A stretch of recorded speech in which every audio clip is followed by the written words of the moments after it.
This is Naomi Oni. In 2012, she was 20 years old. She was an aspiring makeup artist, and she actually worked in London's Victoria's Secret in the makeup department. She was doing so well for herself, a beautiful girl. She had a lot of friends. On the 29th of December, she went to work. She worked a late shift, finished just after midnight, and got on the train and then on the bus to go home. And when she got off the bus, she noticed that there was a shadowy figure following her. She turned around and it was a woman dressed in a niqab, like completely covered like a Muslim woman. She caught the eye of this woman, and immediately that woman poured acid on her face. Naomi felt the burning and she ran. She was so close to home. She ran into her house, but it was too late. The acid was on her face, and she could feel the acid melting her face. There was a few family members at the house because it was around Christmas time. They called the police. She was taken to hospital. She was in and out of consciousness. She had no idea who had done this to her. She had so many operations, skin grafts, just to fix her face because her face was completely damaged, and she was losing sight in one of her eyes. The police tried to find out who would have done this, and she had no idea. But one officer asked her a particular question to say, "Has anybody ever threatened you with acid before?" To her recollection, someone actually had done a year before, and that was one of her best friends. Because I don't know what kind of argument they had, and this best friend said to her that one day I'll pour acid on you, and she didn't make anything of it. They carried on being friends, and that was the end of it. So the police said, "We need the name of that person."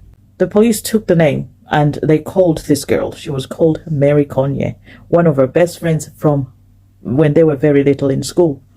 And this girl said, "I wouldn't do that to her." And she was actually crying and feeling sorry. And Mary went to see her friend, to see Naomi in hospital. She was there being a shoulder to cry on. And Mary was actually crying the most, crying so much for the pain her friend was going through. But because they had no leads, this Naomi eventually took the case to the media. She went on TV appealing for anyone who knows anything and for this person to come forward because they had not made any arrest, and she was part disfigured in her face, and she was still going through so many operations. That is when the police took the case seriously again. And this time they decided to start looking at CCTV footage. So they started looking at CCTV footage from when Naomi left work and went to the train station. And in the train station, the police could actually see that there was actually a woman dressed all in black from head to toe. And this woman was walking closely, but not very close, to Naomi. That's when the police was like, "Oh, there is someone following her." This woman followed Naomi out of the station and into the bus. There was something very familiar about this woman. It was the way she walked. She had a bit of a limp in the way she walked. Not only that, the handbag that she carried was very distinctive.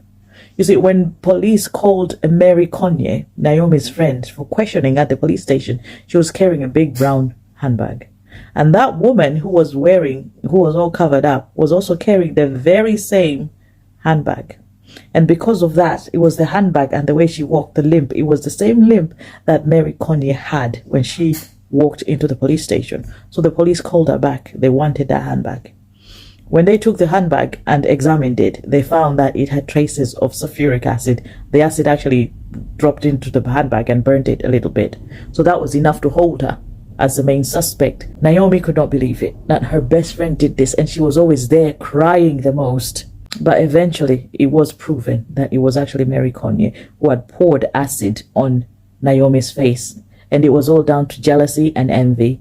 Jealousy because Naomi was nicer looking, her career was getting ahead, and apparently in the past, while they were making jokes, making fun of each other, they were telling each other, "You're ugly, you look like something, you're ugly, you look like something," characters, creepy characters off the TV. So, unbeknownst to Naomi, Mary took that very seriously, and she wanted to make sure that she made Naomi ugly and scarred for life. And she made her scarred for life. But, amazingly, Naomi forgave Mary. She took the high road. She doesn't want to be tied down into bitterness. She's just moving on with her life. Mary Conye was sentenced to 12 years in prison.